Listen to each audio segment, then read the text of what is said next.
इस वीडियो में हम लोग बात करने वाले हैं कि एसआई बनने के लिए क्या करना पड़ेगा।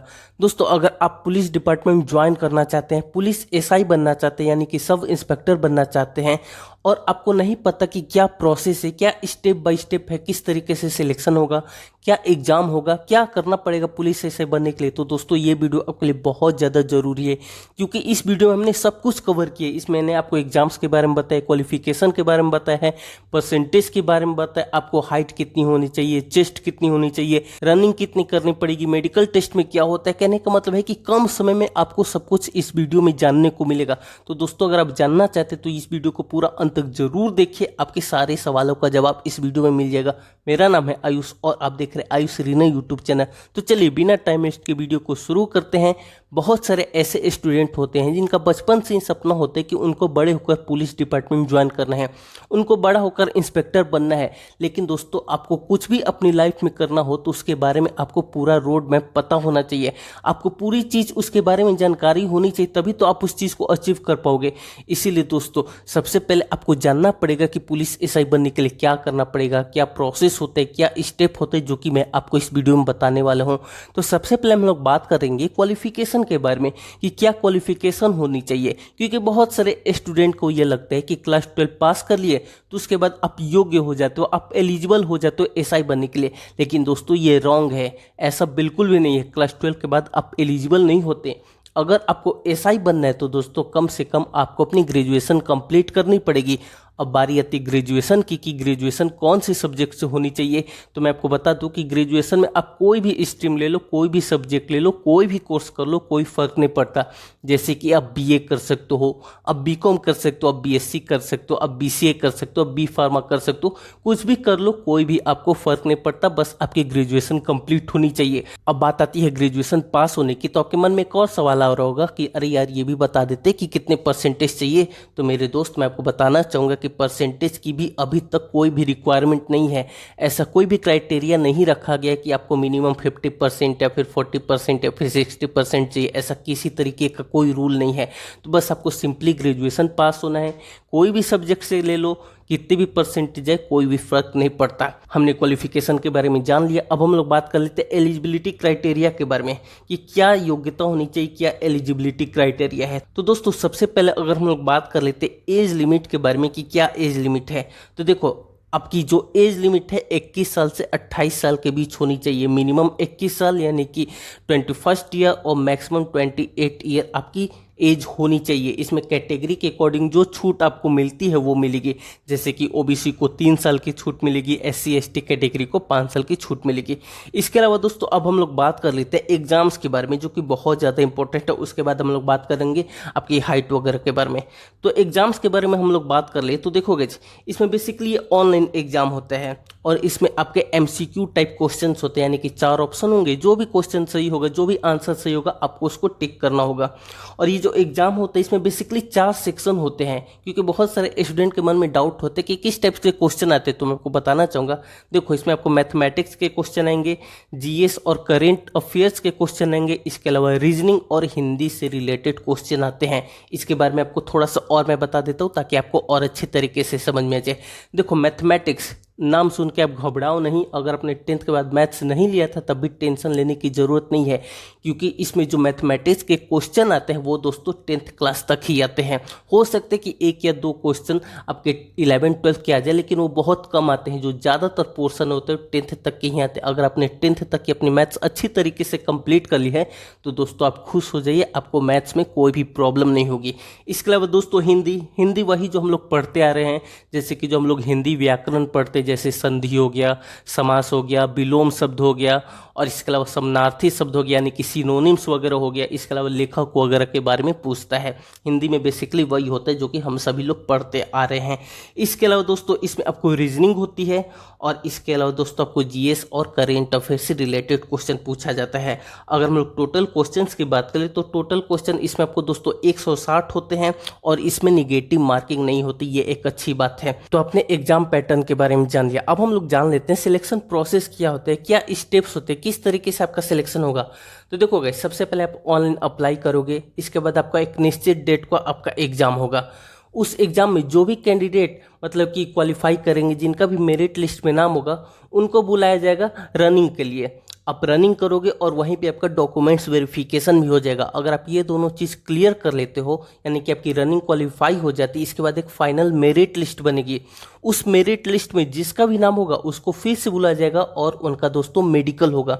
मेडिकल में बेसिकली आपका देखा जाता है कि आपकी विजन वगैरह चेक की जाती है, आपके फ्लैट फुट चेक किए जाते हैं, आपकी नीज वगैरह चेक की जाती है, यानी कि घुटने वगैरह चेक किए जाते हैं।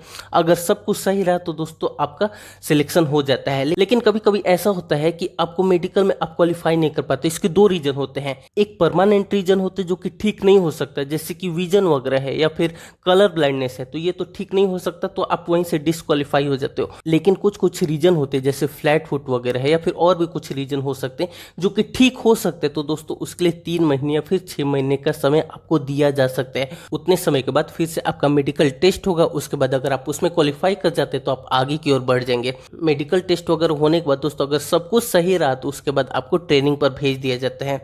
अब हम लोग बात कर लेते हैं फिजिकल रिक्वायरमेंट की। कहने का मतलब है कि क्या हाइट होनी चाहिए, क्या चेस्ट होनी चाहिए, रनिंग वगैरह के बारे में हम लोग बात कर लेते हैं। लेकिन दोस्तों उससे पहले आपसे एक छोटी सी रिक्वेस्ट है कि आप इस वीडियो को अभी तक देख रहे हैं तो वीडियो को लाइक करके चैनल जरूर से सब्सक्राइब कर लीजिए। तो चलिए अब हम लोग बात कर लेते हैं क्या हाइट होनी चाहिए, चेस्ट होनी चाहिए, रनिंग वगैरह के बारे में। तो देखो गाइस, अगर आप मेल कैंडिडेट हैं और अगर आप जनरल, ओबीसी और एससी कैटेगरी से बिलोंग करते हैं तो जो आपकी हाइट है 168 सेंटीमीटर होनी चाहिए। और अगर आप मेल में एसटी कैटेगरी से बिलोंग करते हैं तो जो आपकी हाइट है 160 सेंटीमीटर यानी कि 160 सेंटीमीटर होनी चाहिए। वहीं पे अगर हम लोग बात कर लेते हैं चेस्ट की यानी कि सीने की, तो दोस्तों जनरल, ओबीसी और एससी कैटेगरी के लिए नॉर्मल में 79 सेंटीमीटर एंड 84 सेंटीमीटर होनी चाहिए। कहने का मतलब है कि अगर आप नॉर्मल पोजीशन में हो तो 79 सेंटीमीटर सीना होना चाहिए, और अगर आप सीना को फुलाते हो यानी कि एक्सपेंड करते हो तो दोस्तों इसमें 5 सेंटीमीटर का एक्सपेंशन आना चाहिए और 84 सेंटीमीटर होना चाहिए। वहीं पे एसटी कैटेगरी के लिए 77 सेंटीमीटर नॉर्मल और 82 सेंटीमीटर एक्सपेंशन के साथ। वहीं पे दोस्तों अगर हम लोग रनिंग की बात कर ले तो मेल रनिंग के लिए आपको 4.8 किलोमीटर रनिंग आपको 28 मिनट में करना पड़ेगा। ये तो बात हो गई मेल कैंडिडेट की। अब हम लोग बात कर लेते हैं फीमेल कैंडिडेट की। फीमेल में अगर आप जनरल, ओबीसी और एससी कैटेगरी से बिलोंग करते तो दोस्तों आपकी हाइट होनी चाहिए 152 सेंटीमीटर। वहीं पे अगर आप एसटी कैटेगरी से बिलोंग करते तो जो आपकी हाइट होगी 147 सेंटीमीटर होगी। और अगर हम लोग फीमेल रनिंग की बात कर ले तो 2.4 किलोमीटर रनिंग करनी होगी 16 मिनट में। ये सभी कैटेगरी के लिए है। अब एक सबसे इंपॉर्टेंट बात आपको बता रहा हूँ, आप बिल्कुल ध्यान से सुनना। देखो ये जो मैंने आपको हाइट बताया फिर जो आपको रनिंग बताया, ये किसी किसी स्टेट में थोड़ा बहुत चेंज हो सकता है। फिर जो एग्जाम पैटर्न है 160 क्वेश्चन की जगह 100 क्वेश्चन हो सकते हैं, 200 क्वेश्चन हो सकते हैं। तो ये छोटी मोटी चीज़ आपके स्टेट में हो सकता है कि चेंज हो जाए, इसीलिए आप अपने स्टेट का नाम कमेंट करके जरूर बताइए। और ये चीज़ आपको अपने स्टेट के अकॉर्डिंग देखना पड़ेगा कि आपके स्टेट में कितनी हाइट होती है, क्या एग्जाम पैटर्न होते हैं। इसको आप कैसे देख सकते हो? अब देखो, अब मैं जो आपको बताने वाला हूँ अब बिल्कुल ध्यान से सुनना। अब जिस भी स्टेट के हैं उसका दोस्तों आप प्रीवियस ईयर पेपर डाउनलोड कर लीजिए। आप देख पाओगे क्या एग्जाम पैटर्न होता है, कितने क्वेश्चन आते हैं, और आपको नोटिफिकेशन में पूरी डिटेल मिल जाएगी क्या हाइट होनी चाहिए, क्या आपकी चेस्ट होनी चाहिए। क्योंकि कई बार कुछ स्टेट्स में होता है कि आपको रनिंग के अलावा हाई जंप और लॉन्ग जंप भी होता है, तो ये चीज़ आप ध्यान में रख सकते हैं। अब सबसे इंपॉर्टेंट बात, किस तरीके से तैयारी करें, क्योंकि दोस्तों सबसे इंपॉर्टेंट यही है। तो देखो, आपको अपनी रनिंग के लिए, कहने का मतलब फिजिकल के लिए तो तैयारी करनी ही पड़ेगी। इसके अलावा दोस्तों आपको रिटन एग्जाम की भी तैयारी करनी पड़ेगी। रिटन एग्जाम की तैयारी आप कैसे करोगे? जैसे कि मैंने आपको बताया कि आप previous year question paper download कर लो, उससे आपको बहुत ज़्यादा हेल्प मिलने वाली है।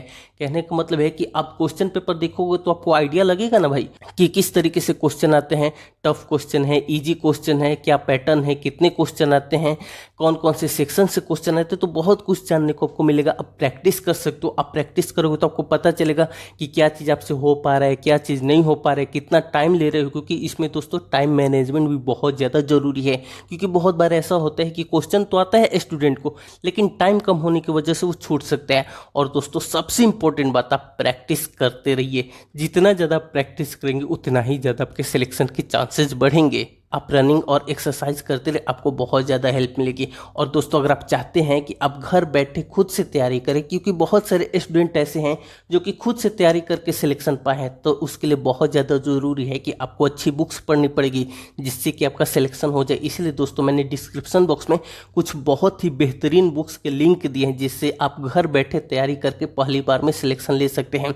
आप लिंक पे जाके आप बुक्स देख सकते हैं, कितने की है आप वो भी देख सकते हैं। भले आप खरीदे या मत खरीदे, लेकिन आपको पता तो होना चाहिए कि कौन सी बुक्स है, कितनी प्राइस है। अब आप मार्केट से ले सकते हैं, फिर कहीं और से भी अरेंज कर सकते हैं, लेकिन आपको कम से कम बुक्स के नाम तो पता होनी चाहिए। इसलिए आप एक बार लिंक पर जाके अब देख सकते हैं कौन सी बुक्स है, क्या है, और अच्छी तरीके से तैयारी कीजिए और अच्छी तरीके से पढ़ाई कीजिए। दोस्तों आपका सपना जरूर पूरा होगा। तो आई होप दोस्तों इस वीडियो में मैंने आपको जो भी कुछ बताया आपको सब कुछ समझ में आया होगा। लेकिन फिर भी अगर आपके मन में कोई सवाल है, कुछ डाउट्स है, तो दोस्तों आप कमेंट करके जरूर बताइए और अपने स्टेट का नाम भी कमेंट करके जरूर बताइए। इसके अलावा दोस्तों आप इस वीडियो को अपने दोस्तों के साथ, फैमिली के साथ जरूर से शेयर कीजिए। और इस चैनल को अभी तक सब्सक्राइब नहीं किया, वीडियो को अभी तक लाइक नहीं किया, तो वीडियो को लाइक करके चैनल को जरूर से सब्सक्राइब कर दीजिए।